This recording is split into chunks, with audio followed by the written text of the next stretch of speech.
Et bienvenue dans Soir Mission. C'est l'image symbolique d'une France divisée. L'intrusion de quelques dizaines de manifestants anti-pass sanitaire dans l'hôtel de ville de Chambéry en Savoie. Pas de dégradation, mais un acte fort, le portrait officiel du chef de l'État décroché du mur. Certains diraient que c'est une frange capricieuse de la société. N'est-ce pas surtout une France en rupture avec ses dirigeants en qui ils n'ont plus confiance? Discuter, débattre, pointer du doigt des maladresses ou des excès d'où qu'ils viennent, c'est ce que l'on va faire ce soir avec mes invités. Mais tout d'abord, la une de l'actualité avec vous, Jeanne Cancard. Bonsoir Anthony, bonsoir à tous. Et à la une avalanche d'amendements et des oppositions vont debout. L'Assemblée nationale a commencé l'examen du projet de loi qui prévoit l'extension du pass sanitaire. Une course contre la montre pour le gouvernement dans une ambiance tendue. Vous allez le voir avec Élodie Huchard depuis l'Assemblée nationale.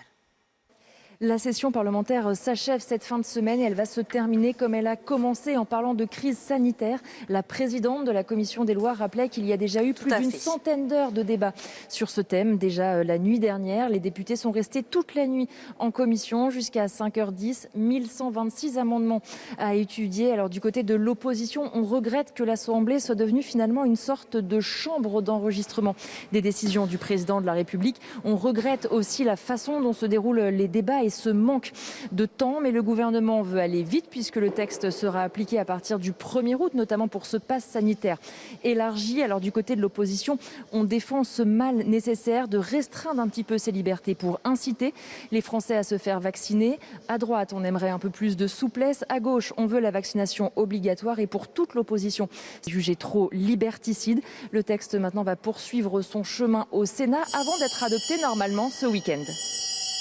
Et à la une également, l'objectif affiché de Jean Castex, arriver à 50 millions de primo-vaccinés d'ici la fin du mois d'août. Et pour cela, le Premier ministre annonce l'ouverture de 5 millions de créneaux dans les 15 prochains jours. Écoutez à ce sujet la réaction de ce pharmacien. C'est un gros challenge. Pour cela, il faut permettre aux pharmaciens d'avoir accès à tous les vaccins. Et le gouvernement sait que le réseau pharmaceutique est un réseau bien organisé qui est capable d'absorber des surcharges de travail. On ne pourra pas tout faire, bien évidemment. Il faut qu'on se fasse aider par d'autres professionnels de santé, mais on est à la disposition parce que l'enjeu, c'est la vaccination le plus vite possible. Le pass sanitaire ne sera pas demandé dans les collèges et les lycées. C'est ce qu'a affirmé ce midi Jean Castex. Le Haut Conseil de la Santé publique l'avait pourtant recommandé dans un avis rendu la semaine dernière. Mais pour l'heure, le gouvernement écarte cette option.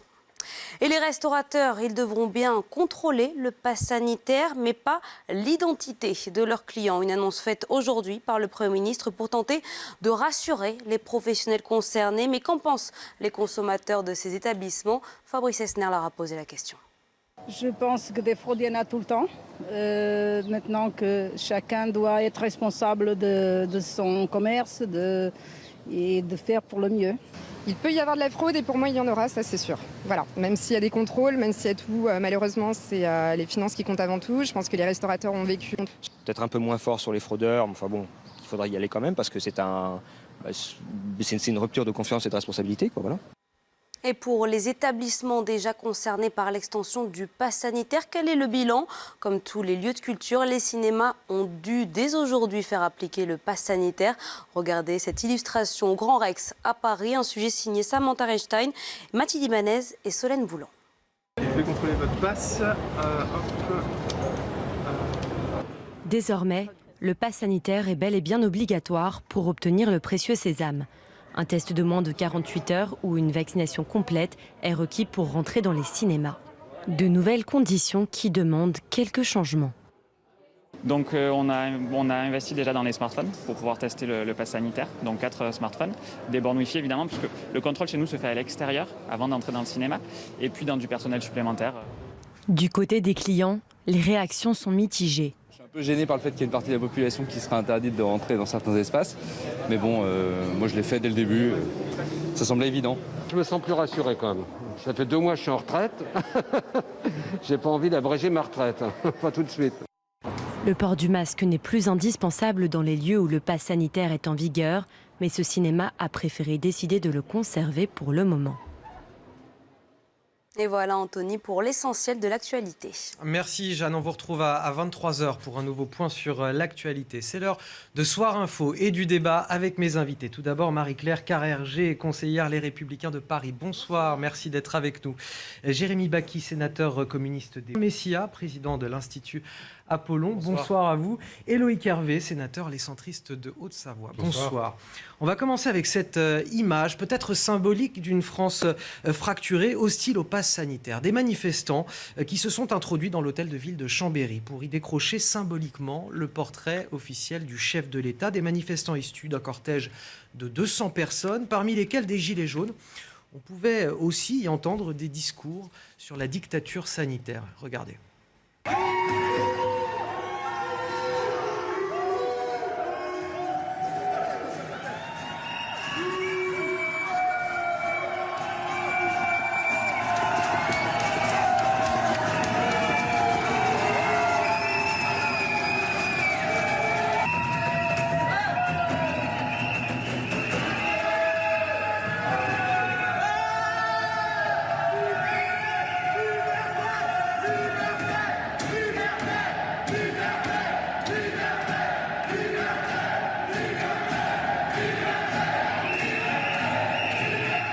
Alors Gabriel Attal, le porte-parole du gouvernement, voit ce genre de personnes comme une frange capricieuse de la population. Jean Messia, est-ce que c'est comme ça qu'il faut les voir ? Écoutez, oui, c'est une en tout cas la frange qui envahit, qui use de violence, est une frange minoritaire. Maintenant, alors, il faut préciser qu'il n'y a pas eu de dégâts par ailleurs. Oui, il y a eu quand même une intrusion non autorisée dans un édifice public. Le décrochage du portrait du président de la République, tout ça n'est pas non plus légal.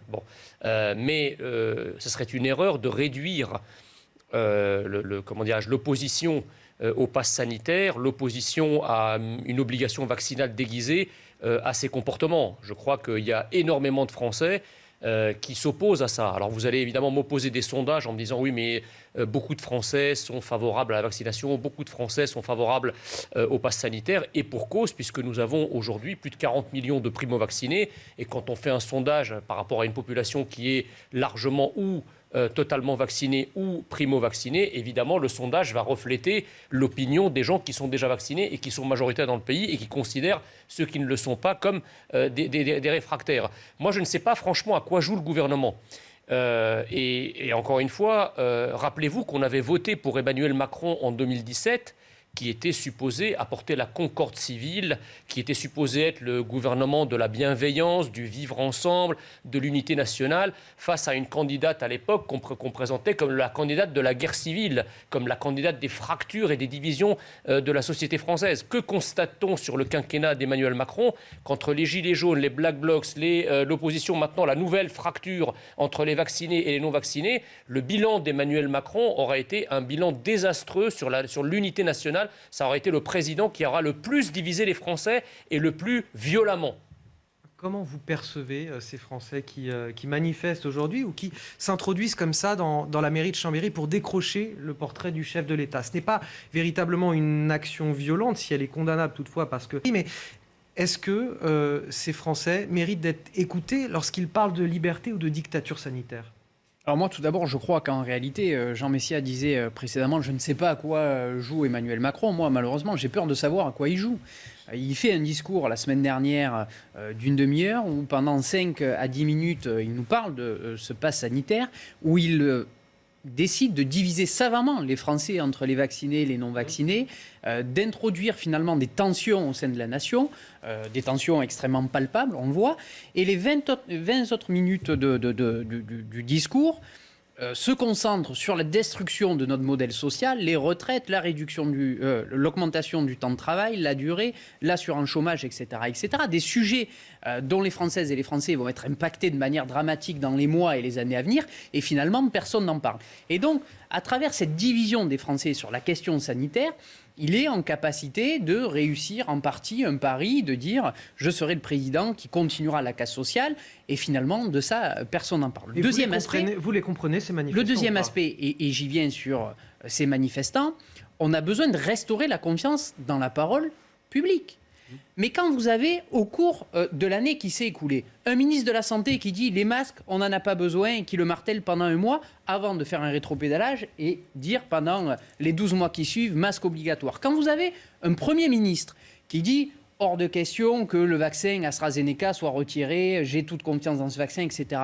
Pas des mois après, le lendemain, on retire de manière temporaire le vaccin AstraZeneca. Les Français, elle est à ce point en faillite. Il est normal qu'il y ait parmi la population des gens qui s'interrogent et qui nous disent est-ce qu'on nous dit toute la vérité ? On peut les traiter de complotistes, mais le fait est que sur un certain nombre de sujets, les errements du gouvernement ont contribué à alimenter ce qu'on voit aujourd'hui. Je le regrette. Je le regrette parce que nous avons besoin, face à la crise sanitaire, face à la crise économique, face à la crise sociale, d'un pays apaisé, rassemblé et vent debout contre cette pandémie. Ce que nous n'avons pas, on a plutôt un pays fracturé et le gouvernement n'y est pas étranger. Marie-Claire Clerhergé. Si vous me permettez, juste avant, un message personnel à M. Messia. Donc, j'ai découvert le compte Twitter aujourd'hui et j'ai lu qu'il était invité ce soir sur CNews à débattre avec des représentants gaucho-progressistes. Pas la totalité et donc, des vous invitez tout le monde. Bon. D'accord. Il y avait peut-être une information partielle reçue par Jean Messia. Et donc, j'ai eu la programmation je ce voulais matin juste très tôt. dire que voilà, pour faire le buzz, on peut tout faire. Moi, je ne vous connais pas. Je respecte a priori les gens avec qui je débat. In fine, s'il y a du monde qui vient et qu'il n'y a pas que des gauchos progressistes sur le plateau, tout va bien. Mais gaucho-progressiste, c'est pas une insulte. Vous avez le droit d'être à la fois gauchiste et progressiste. Je ne vais pas dire on est en je vais démocratie. débattre avec un facho pas qu'il y ait de pour gauchistes faire le sur ce buzz. plateau. Donc, pas gauchiste et je pense pas que... Allons, s'il vous plaît. On peut regagner peut-être. Vous parlez tous en même temps. C'est ma faute, mais je tenais à le faire quand même. Allons sur le fond du débat. Sur le fond du sujet, je partage ces beaucoup images de choses qui ont été dites. C'est-à-dire que ces Français doivent, comme tous les autres, être écoutés dans une période qui est très difficile pour nous tous et qu'on n'a jamais connue depuis très très longtemps. Une pandémie si cruelle, si douloureuse pour l'ensemble de la collectivité. Ça témoigne des choses qui raisonnablement ne sont pas justes et ça témoigne aussi de pouvoir public et particulièrement le président de la République qui, je regrette de le dire en ces termes ça m'attriste beaucoup, mais qui ne se montre pas à la hauteur, tente à la limite, à force d'opposer les gens, de les diviser, et c'est arrivé sur le virus comme c'est arrivé sur tous les sujets depuis son mandat, le début de son mandat, mais ils ont fait oublier le fond. Et le fond, c'est quoi ? C'est quand même qu'on a eu un virus qui arrive là avec une 4e vague très rapide qui est annoncée depuis quand même des semaines parce qu'on voit ce qui se passe en Angleterre, que la vaccination, tout le monde le sait, c'est un moyen très important pour se protéger soi-même et pour protéger les autres, qu'il y a une course de vitesse entre le pourcentage de population vaccinée et le virus, parce qu'on sait que l'enjeu, c'est de limiter la circulation du virus, et l'enjeu, c'est d'éviter des morts, et c'est d'éviter des Covid longs, et c'est d'éviter l'engorgement des hôpitaux. Et ce n'est pas juste une affaire de lits d'hôpitaux, c'est qu'à la fin, il y a des morts, il y a des Covid longs. Donc, l'enjeu, c'est de convaincre un maximum de personnes. Je comprends ce que vous dites. Est-ce qu'il n'y a pas un peu de mépris de la part du gouvernement par rapport à ces personnes que l'on voit manifester ? Mais oui, mais précisément, oui, je suis tout à fait d'accord. On divise les gens, on les oppose et on dit ceux qui ne sont pas d'accord avec mon analyse. D'ailleurs, c'est une analyse, franchement, quand on passe de 45 000 euros d'amende et 1 an de prison potentielle au restaurateur à 2 jours plus tard 1 000 euros, son analyse, franchement, elle n'a pas été très réfléchie. Mais quand on dit si vous n'êtes pas d'accord avec mon analyse, c'est que vous êtes des ignares, des réfractaires, des fachos, des je sais pas quoi, évidemment, on brusque les gens au moment où il faudrait convaincre.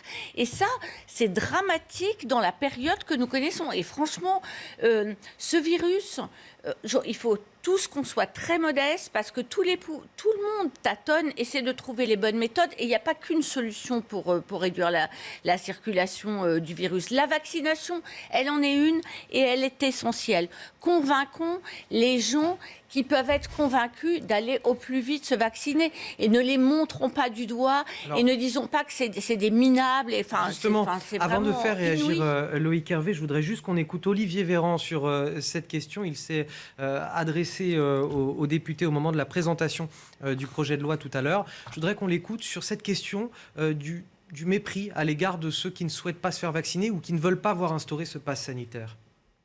J'aimerais, devant les représentants de la nation, saluer le courage de nos concitoyens leur civisme, leur sens de l'intérêt général. Cette majorité de Français ne se reconnaît pas dans la défiance érigée en principe de vie. Cette majorité de Français n'entretient ni la vraie suspicion, ni la fausse lucidité. Dire à cette majorité de Français tout mon soutien quand il se trouvera à leur table un oncle ou une tante qui vantera les mérites de la médecine ayurvédique ou de la soupe au pissenlit pour se protéger du virus. Les moutons ne sont pas ceux que l'on croit et l'histoire en est demi, certains esprits parfaitement libres et indépendants se sont égarés du mauvais côté de la grippette. Voilà, alors qu'on soit pour ou contre le pass sanitaire, pour ou contre le vaccin, est-ce que ce genre de discours qui un peu allume des mèches ou met de l'huile sur le feu n'est pas dramatique finalement? Vous savez, quand les institutions, c'est ce qu'on a de plus important.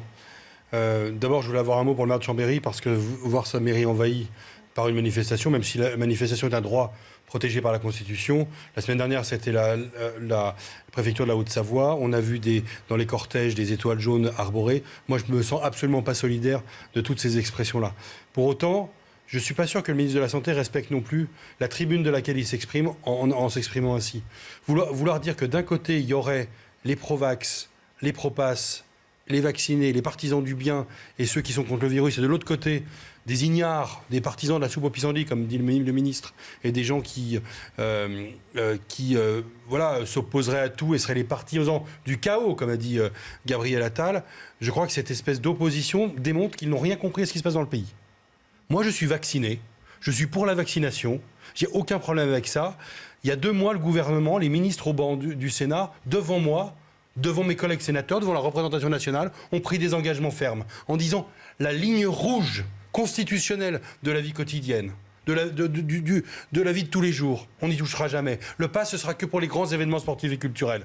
Moins de 2 mois plus tard, on y est au pass. Et avec une version du pass, j'aimerais quand même savoir qui a inventé, qui a osé écrire dans le texte qui a été examiné, serait un criminel ou quelqu'un qui commettrait un délit punissable par la loi d'1 an d'emprisonnement et de 45 000 € d'amende. Il a suffi que ça passe au Conseil d'État pour que la peine soit divisée par 30. C'est vous dire le délire dans lequel nous sommes entrés avec cette affaire du pass sanitaire, délire qui a commencé il y a 2 mois. Moi, ma première tribune dans l'opinion contre le pass sanitaire, c'est en mars. J'appelle ça la liberté à la petite cuillère. Et pour ceux qui s'intéressent, allez le relire. Et le 18 mai, je décris en 30 secondes, 1 minute, exactement ce qui est en train de se passer. À partir je le dis en plus parce que je siège dans une instance qui s'appelle la CNIL, la Commission des lois du Sénat, à partir du moment où l'outil existe, la tentation est immense de l'étendre. Mais parce que tout est... Jean Messia, le gouvernement manque d'humilité le gouvernement manque d'autant plus d'humilité que, comme disait M. Hervé il y a un instant, il a passé... Non mais c'est plus que ça, il vient de passer 1 an et demi à mentir et à cacher. Est-ce qu'il a menti attendez, mais si, quand même. Enfin, on va pas à chaque fois reprendre la litanie. Quand on a une menace d'une 4e Non mais attendez, madame, depuis tout à l'heure, vous n'arrêtez pas de réciter le bréviaire macroniste à la lettre par rapport au vaccin, par rapport au pass sanitaire, etc. Ce discours, on le connaît par cœur. Il faut à un moment, si vous voulez, essayer de sortir de... Il faut juste sortir un moment des œillères et essayer d'avoir une analyse un peu objective en dehors des sentiers battus dans lesquels le gouvernement veut nous enfermer, d'accord ? Un peu de liberté d'esprit, ça fait pas de mal parfois. Je pense qu'effectivement, le gouvernement n'a cessé de mentir depuis le début sur les masques. Les masques, quand vous disiez les masques ne servent à rien. Quand il y a eu des masques, il vous a obligé à les porter. Quand les tests, quand il n'y avait pas de tests, il disait les tests, on attendra. Quand il y a eu les tests, on a obligé les gens à se tester. Quand il n'y avait pas de vaccin, on ne fera pas de passe sanitaire, il n'y aura pas d'obligation vaccinale. Une fois qu'il a eu toutes les doses, on vous a obligé, maintenant on vous oblige directement ou indirectement à vous vacciner. C'est la politique du yo-yo. Et parce que le gouvernement ne sait pas où il va, et je pense qu'il y a une forme d'hystérisation autour de cette pandémie, parce que, chère madame, ça ne vous a pas échappé, quand vous avez moins de 50 ans, on a quand même 1 an et demi de recul maintenant par rapport au Covid, d'accord ? Quand vous avez moins de 50 ans et que vous n'avez aucune comorbidité, vous ne risquez pratiquement rien. Quand bien même vous seriez... Non, d'accord, mais arrêtez avec ça. Non, mais attendez. Pardon, mais vous risquez de faire un Covid long. Et vous risquez de contaminer d'autres gens. Ça n'est pas qu'une affaire individuelle, c'est une affaire collective, malheureusement, ce virus. Ne soyez pas malhonnête, pardon, non, je ne suis pas malhonnête. Si, vous êtes malhonnête dans la présentation des faits. Bien Bien sûr qu'il y a des risques de Covid long. Le problème n'est pas là. Le problème, c'est quelle est la probabilité que vous ayez un Covid long quand vous avez moins de 50 ans et pas de comorbidité. Elle est très faible. Elle est très faible. En réalité, les populations pour lesquelles le Covid est très dangereux sont les populations qui sont âgées de plus de 65 ans et qui ont des comorbidités. Une véritable politique vaccinale... Pour mourir du Covid, bien sûr. Non, oui. Ouais. Une véritable politique sanitaire eût consisté à cibler les populations les plus fragiles en ayant peut-être pas une obligation, mais en tout cas une très forte incitation à la vaccination. Parce que ce qui risque aujourd'hui de saturer les hôpitaux, ce sont ces gens-là, les gens les plus vulnérables, dont une partie non négligeable n'est toujours pas vaccinée. D'accord ? Donc ça, c'est très important. Et maintenant, il y a aussi le gouvernement, en fait, dit il y a énormément de cas, ce qui est vrai. Mais là où il vous dit, j'ai même entendu Martin Hirsch vous expliquer que la situation était risquait d'être comme celle de l'année dernière par rapport à l'attention hospitalière. Ce qui est faux. C'est possible. Ce qui est faux pour une raison simple, parce qu'entre-temps, vous avez 40 millions de personnes qui sont primo-vaccinées, vous en avez 30 millions qui sont doublement vaccinées. Donc sinon, ça... On n'a pas de médecins sur ce plateau. Il y a quand même, en gros, 10% de la population française qui a eu la Covid. Vous en avez, effectivement, vous l'avez dit à juste titre, vous en avez des dizaines de millions qui sont doublement vaccinés. Il en reste malheureusement beaucoup qui peuvent faire en sorte, moi j'en sais rien, je ne suis pas médecin, je sais juste que vu la pente de la courbe, on est dans une situation qui mérite d'autres actions que celles qui ont été entreprises et que personne ne veut fermer le pays. Mais pas une hystérie vacciniste. Là, on sommes dans une hystérie vacciniste. Je comprends ce que vous dites, mais on n'a pas de médecin en plateau là tout de suite pour en plus argumenter, ce qui aurait été plutôt pratique. Néanmoins, je voudrais qu'on s'intéresse à ce que disent aujourd'hui, à cette rupture de communication entre un gouvernement qui semble balayer d'un revers de la main les arguments de ces manifestants et ces manifestants justement. Je voudrais qu'on écoute quelques-uns d'entre eux qui manifestaient calmement, pacifiquement dans Paris aujourd'hui. Quels sont leurs arguments contre ce pass sanitaire ? Aujourd'hui, on en arrive à l'extrême d'imposer une vaccination qui est en phase expérimentale à l'ensemble de la population. Beaucoup de personnes sont vaccinées, mais sans conviction. Nous sommes pour la liberté de choix. Je suis contre le pass sanitaire et pour la liberté en conscience de chaque individu qui s'informe ou pas, de se vacciner ou pas. Voilà, on peut avoir des craintes, les vaccins, on peut avoir une crainte sur ce vaccin. C'est des lois liberticides, donc on est contre. Ça va scinder la population entre personnes vaccinées ayant un pass et d'autres personnes qui n'ont pas le pass. Donc ça nous met en concurrence. C'est pas bon.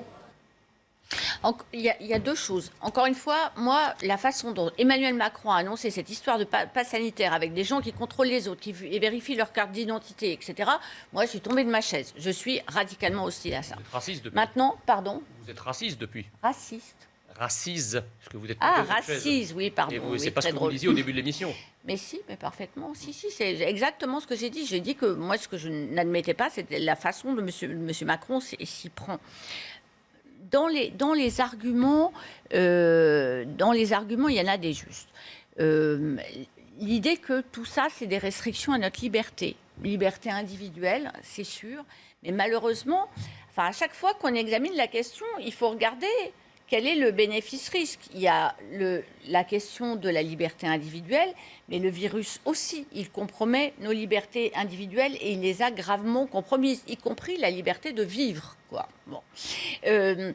Après, dans les arguments qui sont énoncés, phase expérimentale, je crois, un argument comme ça, il était, je trouve, assez recevable, même si ce n'était pas juridiquement le cas, mais au début, quand le début de la vaccination, quand on a commencé à fin de l'année, l'hiver dernier.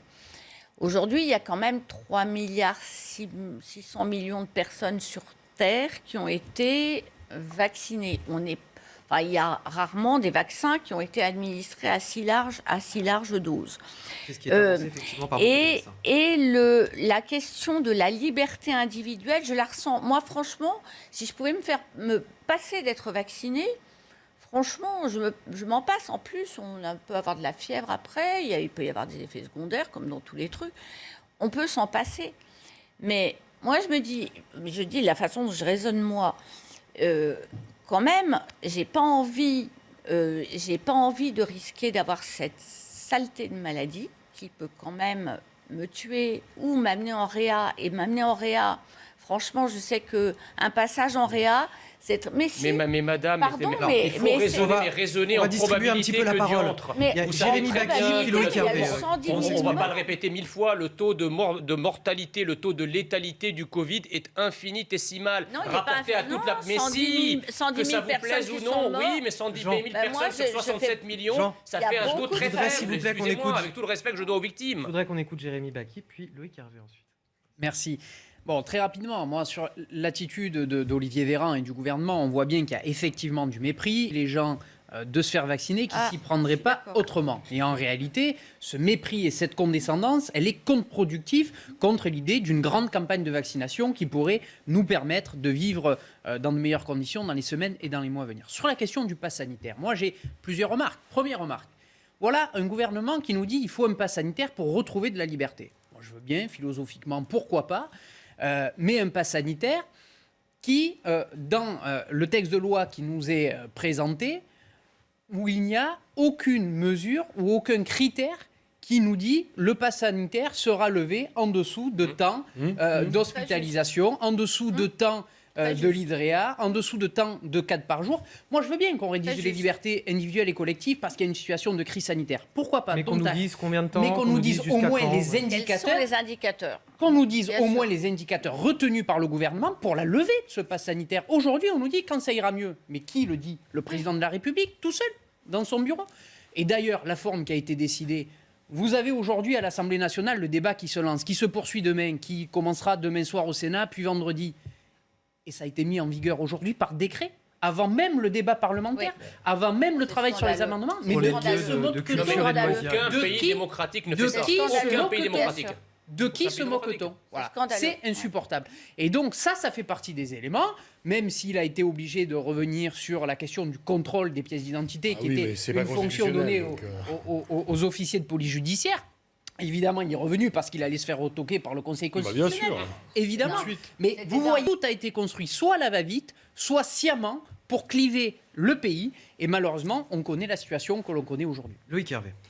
D'abord, la première des choses, c'est qu'on a assisté à un effondrement de la parole publique depuis 2 mois, avec des engagements qui ont été pris sur cette question précise du pass sanitaire devant les députés et devant les sénateurs, et des choses qui n'ont absolument pas été tenues. Donc ça, c'est quelque chose d'extrêmement important. D'ailleurs, je le dis calmement, mais on est une des seules grandes démocraties au monde à se lancer là-dedans.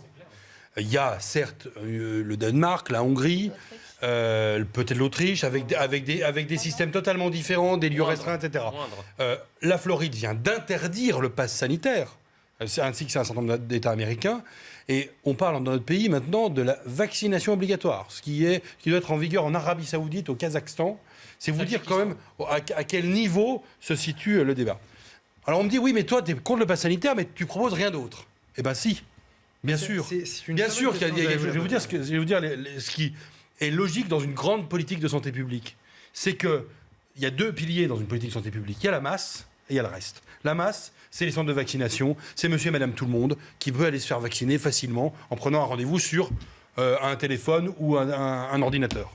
Et puis le reste, c'est toutes les personnes qui échappent. On va en parler. C'est toutes les personnes qui échappent aux politiques publiques parce qu'ils sont d'origine étrangère, parce qu'ils sont dans la ruralité profonde, parce qu'ils sont âgés, parce qu'ils sont précaires. Toute cette France de gens qui ne sont pas forcément des anti-vax, ils ne sont pas vaccinés. Peut-être qu'ils sentent un lundi, de manière martiale, depuis le Trocadéro, que ce sera comme ça et pas autrement. Pas du tout. On reconstruit ce lien de confiance avec le médecin généraliste qui prend le temps d'appeler ses patients en disant à sa patiente, est-ce que vous voulez, madame, que je vienne faire le vaccin chez vous? Est-ce que vous voulez qu'on en parle? Il y a aussi un travail à faire par les élus locaux, avec les CCAS, avec tout un tas de gens qui sont sur le terrain, avec des travailleurs sociaux qui sont capables de dire les choses aux gens. Cette France jacobine qui croit à la magie de la loi et qui croit que parce qu'on va décréter à Paris ou voter une loi qui rentre d'ailleurs en vigueur avant qu'elle soit même votée par le Parlement, en partie.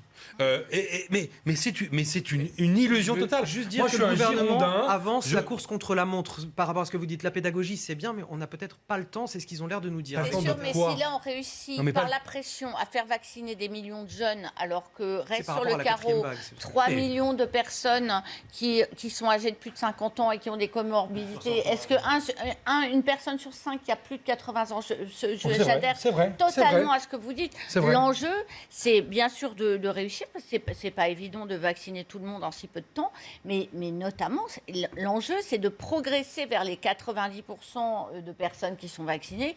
Il y a des irréductibles, on ne les convaincra pas, mais quand même, arriver à faire en sorte que les plus de 80 ans, que les 3 millions actuellement de plus de 50 ans ne soient pas vaccinés. Oui et non. Oui, vous avez raison. Il faut mettre la pression, il faut d'une certaine manière inciter à la vaccination. Ça d'accord. Mais nous n'avons pas atteint le plafond de verre. Le débat aux questions d'actualité du gouvernement cet après-midi au Sénat, c'est la capacité à répondre. On ne jette pas de doses en France aujourd'hui. Entre les doses qu'on reçoit par livraison. On a un stock de l'ordre de 6 millions, c'est le Premier ministre qui l'a dit tout à l'heure, on a 6 millions de doses en stock en France, aujourd'hui, à l'instant où on se parle, avec une livraison de 2 millions la semaine prochaine. C'est un des chiffres qui ont été donnés par le Premier ministre tout à l'heure. Ça veut dire que concrètement, on a une capacité de vaccination qui permet de répondre à la demande, mais qui ne permet pas d'aller au-delà. Donc la question des libertés publiques et à la rigueur de leur réduction ne se posera par un pass sanitaire que le jour où tous ceux qui, volontaires à la vaccination, y auront eu recours. Et après, on pourra avoir un autre débat. Pour l'instant, on en est... Je crains que la courbe de progression soit trop forte.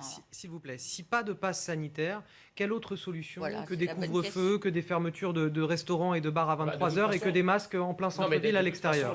Ces mesures-là, on va les écarter immédiatement. Parce que je ne vois pas comment, maintenant que 30 millions de Français sont pleinement vaccinés et que plus de 40 millions ont eu leur première dose, et dans les jours et les semaines qui viennent, il va y en avoir évidemment plusieurs millions qui vont avoir leur deux doses, comment désormais vous allez pouvoir imposer des restrictions type confinement ou couvre-feu, etc., à des gens, des dizaines de millions de personnes à qui vous avez administré des leçons pendant des semaines pour qu'ils soient vaccinés. Donc là, si le gouvernement fait ça, alors là, c'est jackpot. C'est-à-dire qu'il va réussir à mettre dans la rue les non-vaccinés qui y sont déjà et qui s'y opposent au pass sanitaire, plus les vaccinés qui s'opposeront aux mesures restrictives Macron n'est pas responsable, qui mettra en place. Collectivement, ça va se multiplier cet été, ces mesures-là. Oui, mais justement, vous verrez, il réussira le tour de force de mettre tout le monde dans la rue contre lui. Non, c'est ce qui va se passer. Marie-Claire Carrère, s'il vous plaît, laissez-le finir un instant. Et juste pour répondre à M. Hervé qui parlait, à M. le sénateur, il y a un instant, vous parliez de la République jacobine, de cet esprit jacobin qui impose des choses par le haut. Depuis le Trocadéro, avez-vous dit pardonnez-moi, mais ça relève effectivement d'une stratégie politique ponctuelle. Que n'aimerions-nous voir le gouvernement aussi jacobin, aussi ferme, aussi volontariste, aussi coercitif sur beaucoup d'autres problématiques qui sont bien plus prégnantes pour les Français, sur la question sécuritaire, sur la question migratoire, sur la question de la dette mais pour du casser pays. La progression où est du virus, le jacobinisme et où le volontarisme dans ces domaines? Vous voyez bien, mais laissez-moi parler, madame, ne parlez pas sur moi. Arrêtez, vous allez réciter votre bréviaire macroniste. Ne parlez pas en même temps. Moi, il y a un virus qui nous préoccupe. Non, mais le virus... Jean Messia, si seulement... Quelle est l'alternative à tout ça? Voilà. S'il n'y a pas de passe sanitaire, on fait quoi? Il faut effectivement créer une bulle de protection vaccinale autour des personnes pour lesquelles le Covid a le plus de probabilité d'être mortel ou d'être grave. C'est une obligation vaccinale pour ces personnes? Une fois que ces personnes-là... Alors on peut l'envisager, bien sûr. Voilà, attendez, vous ne pouvez pas m'expliquer que obliger la France entière à se vacciner, on est dans l'état de droit et on a le droit de le faire. Et lorsque je vous dis il faut vacciner une partie des Français qui, elle, effectivement, est la plus vulnérable, la plus fragile, me dire ah ben non, on peut pas parce que ça stigmatise et ça c'est contre l'état de droit. Pour l'obligation vaccinale pour eux, pour tous les plus de 50 ans. Je suis effectivement pour une inciter tout à l'heure. Incitation ou obligation? Non, l'incitation via effectivement. Aujourd'hui, c'est non, c'est pas fait, madame. Monsieur le sénateur l'a dit il y a un instant. Il y a toute une catégorie de Français, et j'enlèverai pas une virgule à ce qu'il a dit, toute une catégorie de Français qui justement n'ont pas accès à la vaccination. Il les a cités. Les gens qui sont dans la ruralité, les gens qui sont voilà exactement dans des classes, dans des couches de la société qui effectivement soit ne sont pas convaincus, soit ont encore quelques craintes, quelques peurs. On peut pas. Donc il faut pas jeter la pierre à ces catégories-là. Il faut au contraire non pas les traiter par l'obligation qui est toujours un peu, comment dirais-je, un peu stigmatisante. En effet, il faut les traiter par la conviction et par une action publique ciblée et pédagogique. Voilà, une fois que cette catégorie-là est vaccinée, les autres peuvent vivre normalement. Quand bien même il y aurait le virus qui circulerait, eh bien cette catégorie-là étant vaccinée, elle serait protégée. Et je ne parle même pas des dizaines de millions de personnes qui, pour ne pas être fragiles, sont déjà vaccinées. Donc on serait effectivement dans une forme de protection collective uniquement en ciblant ces populations fragiles. Jérémy Bacchi, est-ce que vous seriez d'accord avec cette proposition de Jean Messia, de vacciner les personnes les plus fragiles, quitte à passer par une obligation vaccinale? Ah, il n'a pas dit ça. Hein. Il a dit qu'il n'y était pas... Et finalement, il est Non, il a dit qu'il n'y était pas défavorable. Si on doit étudier l'obligation vaccinale, effectivement, si l'obligation vaccinale démange le gouvernement à ce point, effectivement, il faut l'orienter, la cibler vers les voudrais l'avis de Jérémy Bacchi, s'il vous plaît. Merci. Moi, je pense que lorsqu'on en arrive à une obligation vaccinale, c'est à la fois un aveu d'échec de l'incitation vaccinale de la part d'un gouvernement ou d'un pouvoir politique, quel qu'il soit. Et je crois qu'on a plafond des volontaires pour la vaccination. Et donc, il faut que l'on produise des efforts pour continuer, pour encourager la vaccination. Ces efforts. Est-ce qu'on a le temps? Écoutez, c'est ce que moi je considère. Le gouvernement a l'air de nous dire qu'on n'a pas le temps. Je dis pas qu'il a raison, mais c'est ce qu'on. Et les médecins aussi. Donc oui, mais le gouvernement nous a dit beaucoup de choses au cours des 18 derniers mois qui se sont avérées moyennement vraies, pour rester gentil. Donc, premièrement, je le dis, je pense qu'il faut qu'on puisse avoir des mesures.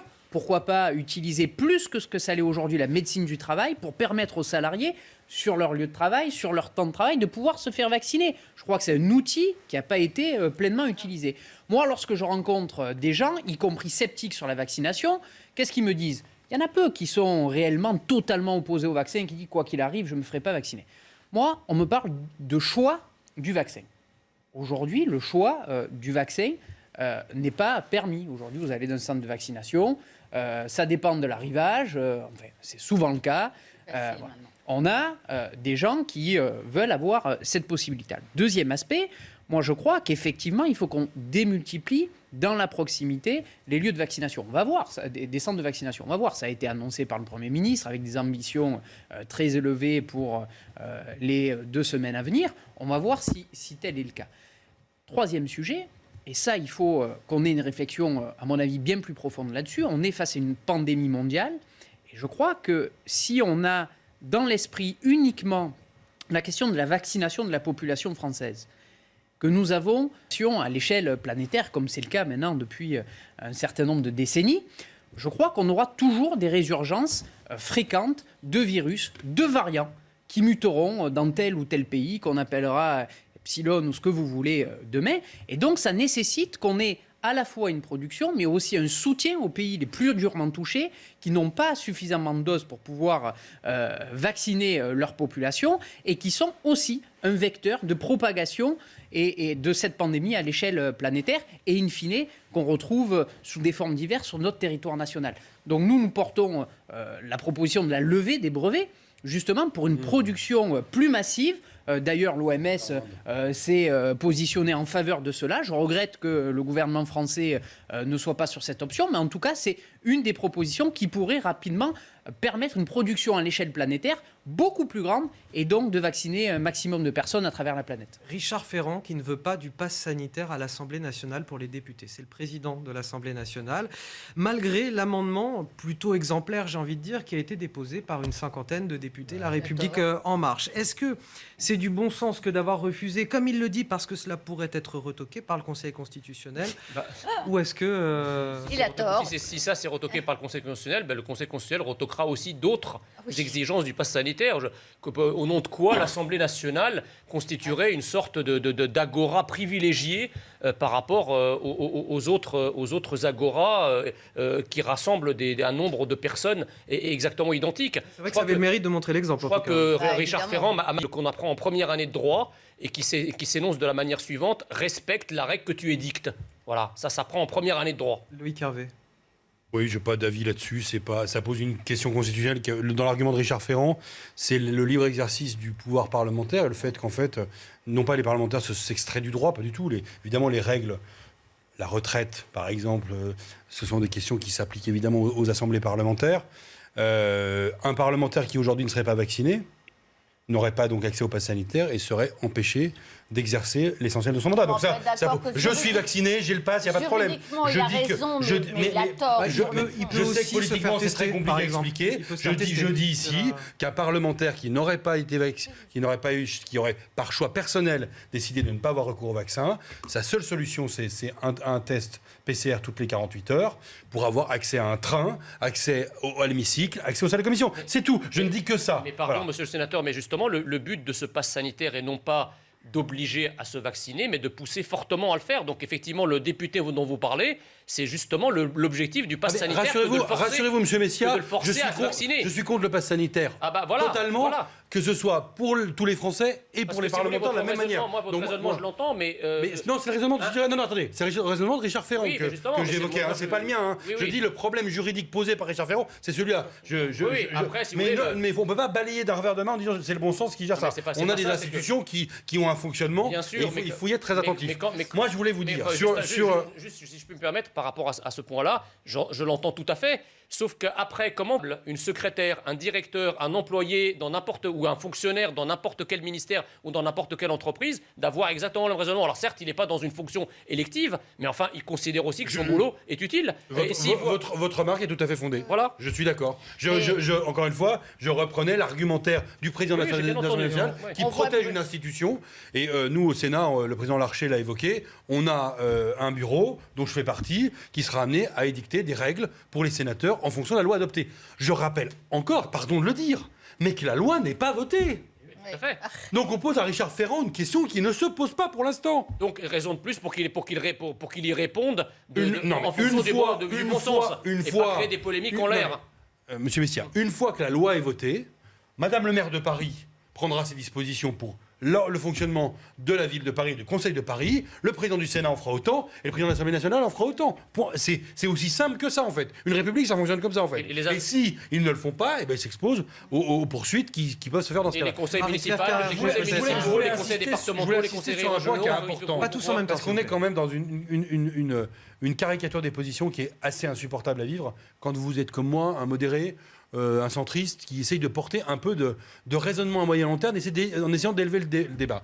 J'ai écrit avec François-Xavier Bellamy une tribune dans le Figaro la semaine dernière, qui a été repris d'ailleurs par un certain nombre de leaders de l'extrême droite, Madame Le Pen ou Monsieur De Villiers par exemple. Et à partir du moment où il y a eu ce partage-là, évidemment, notre parole a perdu tout crédit et on n'avait plus évidemment Moi, je crois que dans la période que nous traversons, notamment là, avec ce début de la 4e vague, ne perdons pas le temps de nous positionner sur les questions de principe, sur le moyen long terme, et ne soyons pas la tête dans le guidon à décider à 3 semaines ce qu'on pense être la meilleure des solutions. N'abandonnons pas nos protections juridiques de la liberté individuelle, gardons un débat démocratique. Les conditions, je ne sais pas si Jérémy sera d'accord avec moi, nous sommes tous les deux sénateurs de 2 groupes différents, de l'opposition et de la majorité. Les conditions de travail d'examen de ce texte à l'Assemblée et au Sénat sont un scandale démocratique. Alors, la défenseur des droits, d'ailleurs, s'est exprimée là-dessus. Le débat n'a pas lieu. On se demande si les députés vont avoir le temps d'examiner 1200 amendements en séance d'ici 6 heures du matin. Pendant que nous, on discute sur CNews, ils sont en train, à l'Assemblée nationale, de faire la loi française. Quand nous, avec Jérémy, dans 24 heures, on va reprendre le texte pour faire le même exercice au Sénat. Je vous assure... Non, mais c'est pas bon du tout, parce qu'on n'a pas eu le temps d'auditionner le défenseur des droits. Nous, on a eu la CNIL aujourd'hui, parce que le président de la commission des lois et le rapporteur ont voulu entendre la CNIL. On travaille dans des conditions qui sont, et les Français doivent le savoir, qui sont catastrophiques. Votre tribune, en tout cas, elle a été effectivement partagée par un certain nombre de personnalités que je ne considère pas comme des personnalités d'extrême droite, mais ça a permis effectivement de lui donner une audience. Oui, c'est pas je veux pas encore Philippe de Villiers ou Marine Le Pen et d'extrême droite. C'est un autre débat, j'imagine. La définition de l'extrême droite. Par contre, par Jean Messia ou par Loïc Hervé. Oui, tout à fait. Mais ce qui nous gouverne, en l'occurrence, et ce contre quoi vous vous insurgez, c'est l'extrême centre d'Emmanuel Macron, qui est une dictature centriste. Pas du tout. Voilà. C'était lent. Si je puis permettre, quand même, le truc inquiétant, et c'est vrai qu'à force de nous... le président Macron nous fait toujours aller sur de mauvais débats. La question essentielle là, c'est qu'on a un virus, un variant qui se propage à une vitesse folle, avec des conséquences pour les hospitalisations et les réanimations qu'on ne connaît pas encore. Mais enfin, dans 3 semaines, ça peut être horrible. On est au mois d'août, avec des hôpitaux dont les personnels sont à bout. Avec des capacités hospitalières qui ne sont pas étendues ni par miracle, ni par une action du gouvernement. Et donc, on est quand même en train de s'écharper sur la question du pass sanitaire, alors qu'on voit bien que il va falloir mettre en place le plus de mesures possibles en n'oubliant jamais les fondamentaux, les gestes barrières, le gel hydroalcoolique, etc., les masques. C'est ça l'essentiel, et d'aller très vite se faire vacciner. Le maximum de Français doivent aller se faire vacciner pour leur santé, pour celle de leurs proches et pour celle des gens qu'ils croisent dans leur vie sociale. C'est quand même ça l'essentiel. Et après, c'est vrai que je crains que comme on peut arriver dans une situation de pandémie qui est très durable, malheureusement, comme vous l'avez dit, avec la question de la vaccination obligatoire, elle se posera, et je regrette que le président Macron ne l'ait pas posée aussi directement, plutôt que de se défausser de sa responsabilité et d'aller imposer des restrictions de liberté aux gens. Moi, le pass sanitaire, s'il est voté, je serai pour. Mais franchement, c'est pas ma façon de voir. Ma façon de voir, c'est de convaincre un maximum pour se vacciner. Et si ça suffit pas et qu'on a suffisamment de doses, c'est de la rendre obligatoire pour qu'on arrive vite à 90% des gens qui sont couverts. Alors, si je peux me permettre, les débats et qui protègent les autres. Les débats court-termistes autour du pass sanitaire ont quand même eu du bon. Vous parliez tout à l'heure des bars et des restaurateurs sur les sanctions qui ont été divisées quand même par 30. Voilà, oui. Par 30. J'ai jamais vu ça. On sent bien que le gouvernement a aussi à cœur à ce que les bars et les restaurants participent à ce pass sanitaire de manière suffisamment volontaire, puisqu'il commence à arrondir les angles de plus en plus. On a Jean Castex aujourd'hui. On va écouter juste Jean Castex, on en parle après. Mais qui s'est exprimé justement sur la responsabilité de ces contrôles. Il n'y aura finalement pas de contrôle d'identité. On écoute Jean Castex, on en débat juste après. Oui, heureusement. Tous les établissements recevant du public seront responsables du contrôle du fait que leur client ait bien un pass sanitaire. En revanche, tout ce qui est vérification, c'est-à-dire qu'on ne va pas demander les papiers de manière schématique, ça, nous considérons que ça n'est pas de leur responsabilité. Ils s'interrogeaient beaucoup. Ce sera bien entendu dans le cadre des contrôles des forces de sécurité. Vous me disiez, mais c'est faux. Aujourd'hui, les documents, non, ce que dit le Premier ministre sur TF1 tout à l'heure est faux. C'est-à-dire qu'aujourd'hui, dans le cas du pass sanitaire voté avec la loi du mois de mai et avec le décret d'aujourd'hui, vous allez sur le site du gouvernement, je peux vous le montrer, vous avez une forme de guide pratique pour les opérateurs culturels et sportifs, en gros ceux qui aujourd'hui doivent gérer ça, et vous avez l'explication du fait qu'il faut confronter le pass sanitaire et un document d'identité. Ça, c'est pas modifiable d'ici le 1er août. Donc je me réjouis de l'annonce du Premier ministre. Je pense qu'il faudra le consolider dans la loi pour bien dire que c'est interdit. Mais c'est une découverte. Vous savez qu'en France, un policier ou un gendarme ne peut pas, de sa propre autorité, décider d'un contrôle d'identité. Et demain, ça aurait été un vigile de supermarché ou un restaurateur qui aurait pu le faire. Mais enfin, c'est insensé. Aujourd'hui, un contrôle d'identité ne se fait par des policiers et des gendarmes que sous l'autorité du procureur de la République dans le cadre d'une opération de contrôle d'identité avec un temps voulu et un lieu voulu. C'est du droit, c'est du b.a.-ba du droit classique qu'on apprend en première année de droit, ça. Pour une fois qu'on ne va pas parler de contrôle au faciès. Ça, c'est autre chose. Jérémy Bacchi. Mais d'autres dérives auraient pu être... Très rapidement, mais je reviens avant l'intervention de Jacques Castex sur deux petits sujets. Premier, on a un gouvernement qui a du mal, dans la période, à expliquer les chiffres qu'il nous dévoile. Moi, j'aimerais avoir encore, excusez-moi, mais plus d'informations sur qui sont ces nouveaux contaminés. combien sont vaccinés, combien ont eu les 2 doses. Pareil pour la réanimation.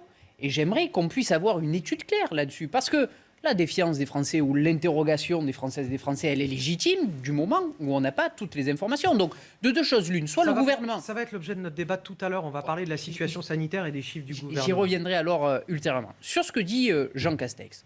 Bon, je ne reviens pas sur ce qu'a dit Loïc Hervé, que je partage pleinement. Ceci étant dit, on va demander à des restaurateurs de faire des contrôles du pass sanitaire. Moi, j'imagine déjà le nombre de tensions que cela va pouvoir provoquer à l'intérieur des bars, des restaurants, des cafés, etc. Moi, j'ai rencontré les représentants de la région PACA, des restaurateurs, cafetiers, professions hôtelières. Ils sont évidemment très inquiets. Les salariés eux-mêmes sont très inquiets parce qu'ils seront évidemment en première ligne sur ces contrôles-là.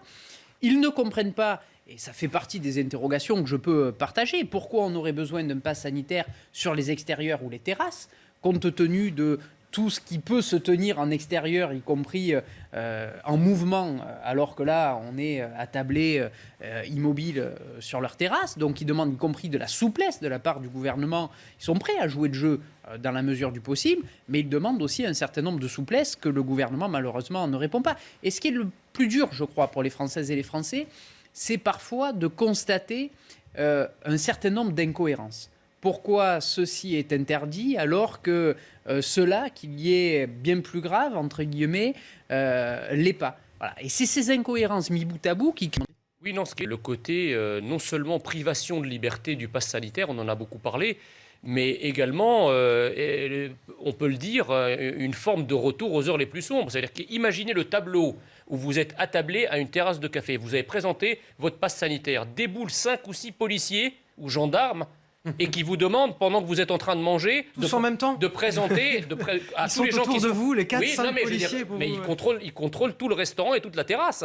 Et donc, effectivement, vous avez un surge de force de l'ordre pour contrôler 5 tables, 10 tables, 20 tables autour desquelles les gens sont en train de déjeuner. Vous imaginez, ils ont d'autres chats à fouetter. Vous imaginez le délire. Oui, mais justement.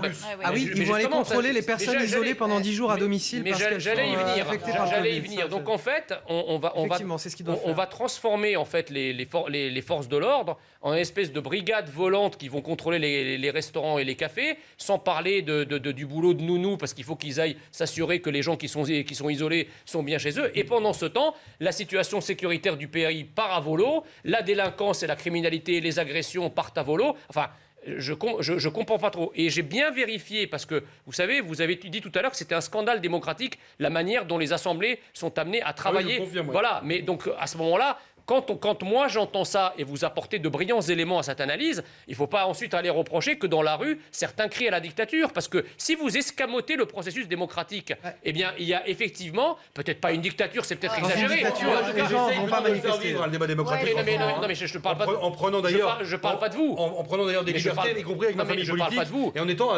assimilé. Mais il faut le faire vivre, ce débat démocratique. Il faut bien qu'il ait lieu. C'est le rôle de l'opposition traditionnellement. Et moi, comme membre de la majorité sénatoriale, j'essaie de faire vivre ce débat dans nos familles politiques de la droite et du centre. Et permettez-moi de rendre hommage à ce... Personne n'a dit que la France était en dictature. On est en train de dire... J'ai pas dit ça, madame. J'ai dit simple... Mais si, parce que j'ai dit qu'à partir du moment où on crée des processus d'exception dans le processus démocratique, pour qui plus est, pour faire voter le plus rapidement possible, et en escamotant tout un tas de démarches, parce qu'il faut le faire dans l'urgence, qui plus est, un projet de loi qui effectivement va tuer un certain nombre de libertés, quels que soient d'ailleurs les motifs au nom de lesquels on le fait. Effectivement, il y a certains Français qui peuvent s'interroger sur la vigueur, la vitalité et la sauvegarde de notre démocratie. Voilà. On n'est pas en dictature, vous allez rassurer les Français. Non, mais on n'est pas en dictature, mais en tout cas, ce genre de procédé m'inquiète. Si c'était le cas. Je voulais en quelques instants vous faire un peu le tableau du début du mois d'août, si d'aventure le pass sanitaire est voté par le Parlement. Allez-y, vous avez 1 minute avant la pause. Tout simplement. C'est de vous dire, est-ce que vous imaginez 2 minutes? Je ne parle pas des anti-vax, je parle des non-vaccinés. Donc ceux qui n'auront pas le pass sanitaire ou qui seront vaccinés qu'une fois, parce que pour l'instant, ils n'auront pas le pass sanitaire. Est-ce que vous imaginez une seconde que ces personnes se priveront de toute vie sociale? Absolument pas. Ils auront, parce qu'on est l'été, la faculté d'organiser à la maison, dans des lieux privés, des regroupements que de toute façon, aucun policier, aucun gendarme ne pourra contrôler. Donc ceux qui disent le pass est l'élément pour empêcher toute contamination, c'est une erreur. Au contraire, on va presque avoir les non-vaccinés qui risquent de se coaguler, de se retrouver entre eux pour avoir encore un minimum de vie sociale. On n'est pas en hiver, on est l'été, et l'été c'est facile de s'organiser. On l'a vu pendant le confinement. Bien sûr. Eh bien, c'est parfait. Ça va nous permettre d'accueillir Jeanne Cancard pour le journal dans quelques instants. Restez avec nous sur CNews. On va poursuivre bien évidemment ce débat sur la mise en place d'ailleurs du pass sanitaire pour les lieux de culture et de loisirs. C'était dès ce matin déjà.